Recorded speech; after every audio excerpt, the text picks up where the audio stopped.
Lockdown में अस्पतालों में गंभीर बीमारी के शिकार लोगों को भर्ती करने में हो रही है दिक्कतें। देश भर में लॉकडाउन का दूसरा चरण चल रहा है। इसके समाप्त होने में 5 दिन और बचे हैं। प्रधानमंत्री नरेंद्र मोदी से कई राज्यों के मुख्यमंत्रियों ने लॉकडाउन की अवधि और बढ़ाए जाने की मांग की है। लॉकडाउन में कोरोना संक्रमितों के अलावा अन्य गंभीर बीमारियों के मरीजों को भर्ती कराने अथवा उनकी मौत होने पर घरों तक शवों को लाने में काफी दिक्कतें होने लगी है। केंद्र सरकार अथवा राज्य की सरकारों की तरफ से शवों के अंतिम संस्कार में शामिल होने के लिए 20 लोगों की इजाजत तो दी गई है, पर शवों को घर तक लाने अथवा दूसरे राज्यों में ले जाने में हो रही परेशानी पर किसी तरह की सशर्त अनुमति नहीं दी गई है।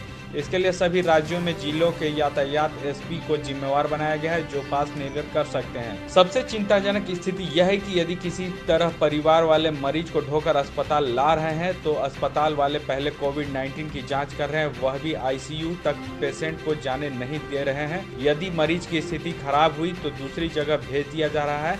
रिम्स की स्थिति और खराब है, वहाँ ओपीडी काम नहीं कर रहा है। इमरजेंसी तक पहुँचने में यदि मरीज की स्थिति गंभीर हो गई तो एडमिशन भी नहीं लिया जा रहा है। मौत होने पर कहा जा रहा है कि पहले पोस्टमार्टम करेंगे, फिर सर्टिफिकेट मिलने के बाद शव को घर ले जाने की अनुमति दी जाएगी। पोस्टमार्टम के लिए भी काफी लंबी लाइन लगी हुई है। यानी आफत में कोई बीमार पड़ रहा है अथवा किसी परिवार के यहाँ किसी की मौत हो रही है तो लोगों को काफी परेशानी का सामना करना पड़ रहा है। यहाँ बताते चले कि अस्पतालों में एम्बुलेंस, शव वाहन अथवा अन्य वाहन तो मिल ही नहीं रहे हैं। डिजिटल भारत के निर्माण हेतु सरकार ने कई कदम उठाए हैं, जैसे डिजिटल भुगतान का विस्तार, पोस्टल पेमेंट बैंक, सामान्य सेवा केंद्रों का विस्तार। इसी श्रृंखला में ग्रामीण भारत में पंचायती राज मंत्रालय की यह कड़ी पंचायतों के परिवर्तन हेतु है।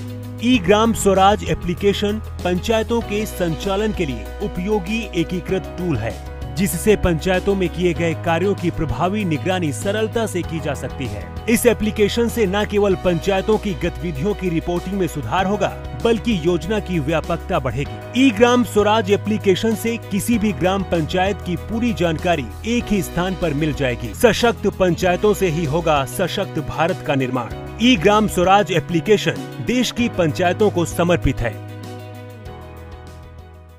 लाइव झारखंड ब्रेकिंग की अपील।